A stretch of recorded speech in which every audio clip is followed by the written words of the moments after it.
Hello everyone, welcome to our channel. బంగాళాఖాతంలో ఏర్పడిన మరొక ఉపరితల ఆవర్తన ద్రోణి అల్పపీడనంగా మారే అవకాశం. తెలుగు రాష్ట్రాల్లో సెప్టెంబర్ మొదటి వారంలో మరొకసారి అతి భారీ వర్షాలు. వివరాల్లోకి వెళ్లి వాతావరణ పరిస్థితిని తెలుసుకునే ముందు మీరు ఇంకా మన ఛానల్ని సబ్స్క్రైబ్ చేయనట్లయితే వెంటనే సబ్స్క్రైబ్ చేయండి. రానున్నటువంటి 4 రోజుల పాటు ముఖ్యంగా ఉత్తర కోస్తా జిల్లాల్లో అల్పపీడన ప్రభావం అత్యధికంగా ఉంటుంది. అనకాపల్లి, అల్లూరు సీతారామరాజు, కాకినాడ, అమలాపురం, రాజమండ్రి, శ్రీకాకుళం, విజయనగరం, విశాఖపట్నం ప్రాంతాల్లో మోస్తరు నుంచి భారీ వర్షపాతం నమోదవుతుందని హైదరాబాద్, అమరావతి వాతావరణ కేంద్రం వెల్లడించింది.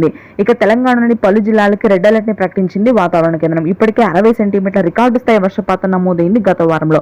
రానున్నటువంటి వారం రోజుల్లో కూడా ఇంచుమించుగా 40 సెంటీమీటర్ల వర్షపాతం నమోదయ్యే అవకాశాలు ఉన్నాయి.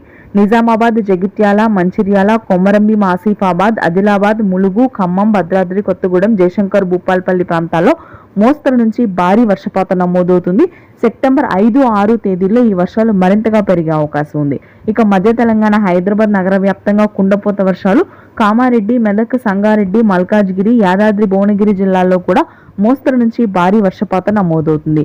రానున్నటువంటి 4 రోజుల పాటు మధ్య తెలంగాణ జిల్లాలకు ఎల్లో అలర్ట్ ని ప్రకటించింది వాతావరణ కేంద్రం. రాయలసీమ భాగాల్లో యథావిధిగా ఉష్ణోగ్రతలు కొనసాగుతాయి. మధ్యాంధ్ర, గుంటూరు, కృష్ణా, తూర్పుగోదావరి, పశ్చిమ గోదావరి జిల్లాలో మోస్తరు వర్షాలు